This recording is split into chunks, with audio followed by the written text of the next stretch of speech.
Well, would you look at that?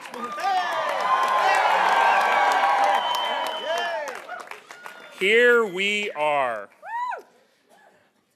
I'm going to start off by telling you about this watch I'm wearing. This is kind of a beat-up watch. It's a 1974 Seiko. My dad bought it 3 years after they came to this country. He scrimped and saved for this watch, and it still keeps pretty good time.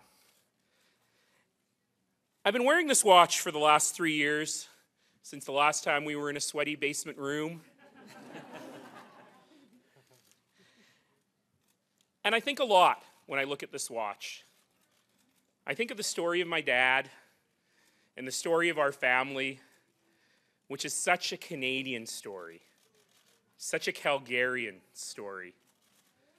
A story of struggle, of incredibly hard work, of tough times, but also a story of joy, a story of service, and ultimately, a story of opportunity. 3 years ago, I stood here and I talked about how Calgary is a place of boundless opportunity, of how the promise of our community is that simple promise that every single kid in every single corner of the community, regardless of what they look like or where they came from or how they worship or whom they love, that every single kid in every single corner of this community has the opportunity right here to live a great Canadian life.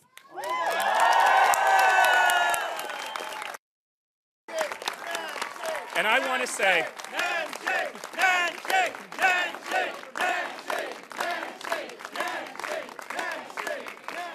and I want to say tonight to all Calgarians, thank you for giving me the opportunity. Thank you for giving me the opportunity to make fulfilling that promise for every single Calgarian my life's work for the last 3 years. And thank you tonight for giving me that opportunity for another 4.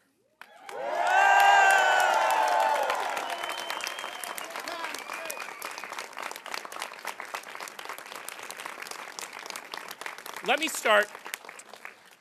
start by saying thank you to every single person across this great province, every single person who put their name forward, the 9 women and men who put their name forward for mayor, for city councillor, for trustee. I've learned just how tough it is to put your name forward. And I want to say to every one of you, thank you. The community thanks you for being brave, for being courageous, for putting your name out there, and for believing in a better community. And thank you to every one of you.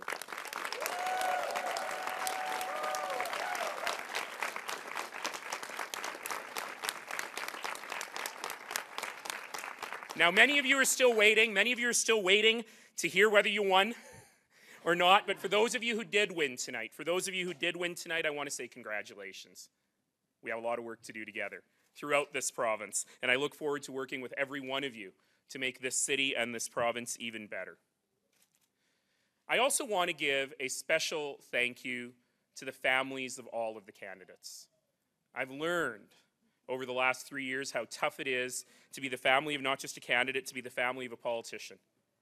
It can be very, very rough. And I know I speak for every one of us who choose lives in politics and in public life when I say we would never be able to do it without our families.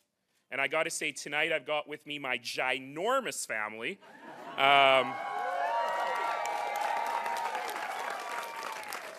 And my never-ending cousins. And we've been through a lot this year. We've been through an enormous amount in the last year, not just with the loss of my dad, but with the ups and downs of public life. And I want to say a particular thank you to my mom who's here tonight, as well as my nieces, Asha and Sophia, my brother-in-law, Al-Noor, and this one over here. My sister, Shaheen, who is my biggest cheerleader, my biggest fan, still fights for me like on the schoolyard, and promises she's going to take a break from Twitter.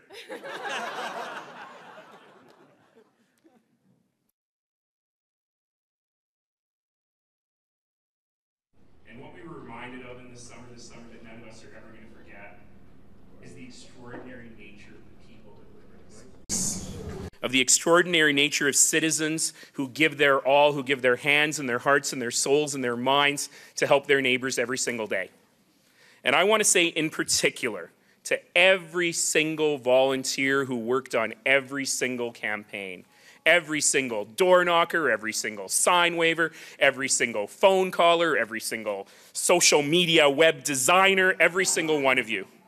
Every single one of you, I want to say you're displaying the very best of citizenship by making your voice heard. And I want to say thank you for the conversation you started and for your passion in making our city better.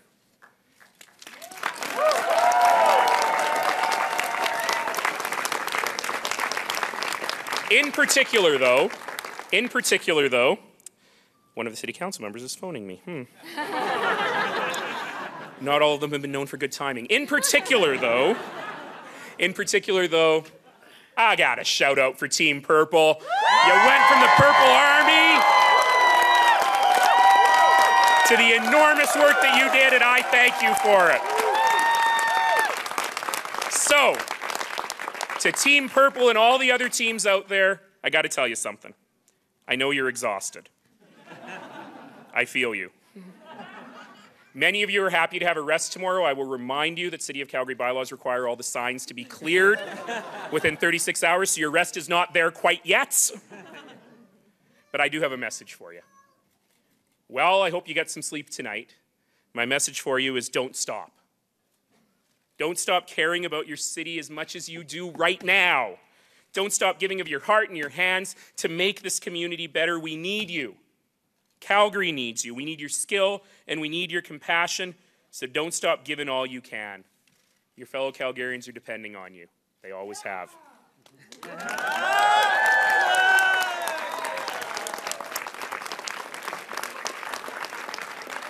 So where do we go? Where do we go from here? Well, one thing is very clear. One thing is very clear as we look at the results and as the rest of the results start to blow in, which is that Calgarians have spoken loud and clear.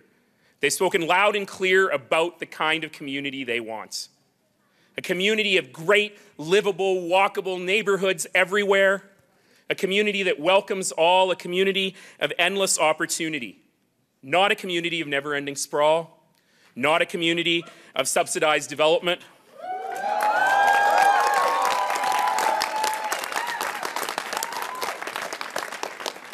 But a community about more choices for more people and more neighborhoods everywhere.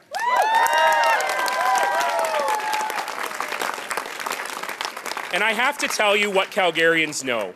And what Calgarians know is despite the best efforts of some to paint this election was never about the inner city versus the suburbs. This election was about great places to live. Whether it's Woodbine or Walden, Parkdale or Panorama, it doesn't matter. The debate is about building great neighborhoods in every single corner of this city, and I think every single Calgarian understands that. So where do we go from here? Well, to the newly elected City Council, I say congratulations, but we got a lot of work to do. Calgarians expect no less. Calgarians expect every single one of us to work for citizens every single day.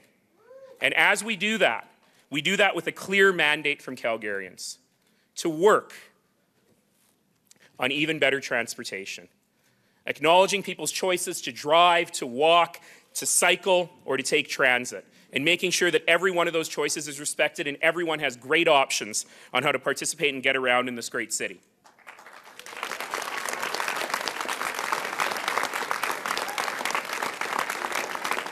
Of building even better community, of investing in the things that make life worth living. This council will get the opportunity to cut the ribbon on 4 new rec centres, on 3 new libraries, including a massive, beautiful new central library, and will invest in parks and public spaces and the things that make life worth living. And we will also recommit ourselves to implementing the Calgary Poverty Reduction Strategy, making sure that every single Calgarian has the opportunity to participate in this great city.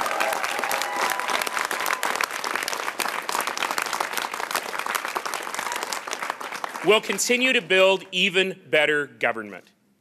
My 20,000 colleagues at the City of Calgary proved something this summer.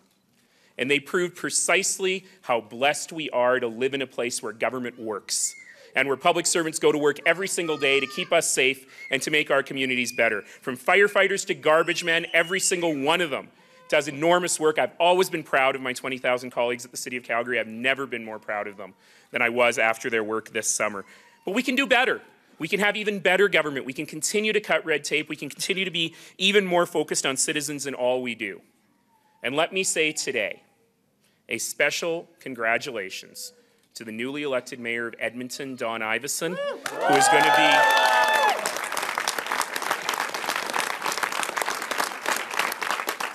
who is a brilliant man, an amazing leader, and the source of my quote about politics in full sentences. And Mayor-elect Iveson and I share a common vision. And that vision is that this government of Alberta needs to understand that the two big cities of Calgary and Edmonton are operating under a system that no longer works for our citizens. And together, Mayor Iveson and I will work hard with the province to press for new big city charters that meet the needs of the nearly 2 million people who call Calgary and Edmonton home, making sure that we can deliver better public services at better costs to citizens in the future.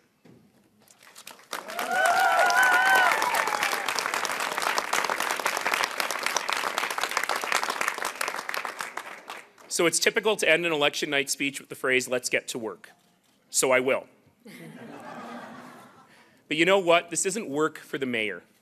It's not just work for the new city council, who will come together after all of these debates and discussions and arguments, who will come together to do what's right for the community.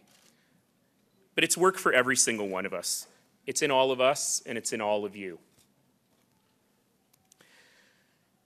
The secret of our success in this community is very simple. It's that we've learned a basic truth that evades so many in this broken world, a basic truth that evades so many whose souls yearn for peace and for opportunity for their families. And that basic truth is just this: we're all in it together. Our neighbor's pain is our pain, our neighbor's success is our success, and we have the power in our own lives to make our neighbors' lives better and to make our community better. And I hope that every single one of you will recommit yourself to that promise. As for me, well, the crystal's pretty cracked. It might need replacing. But the watch, the story, and the memories still keep pretty good time. And I think we got 4 more years in it. Thank you all.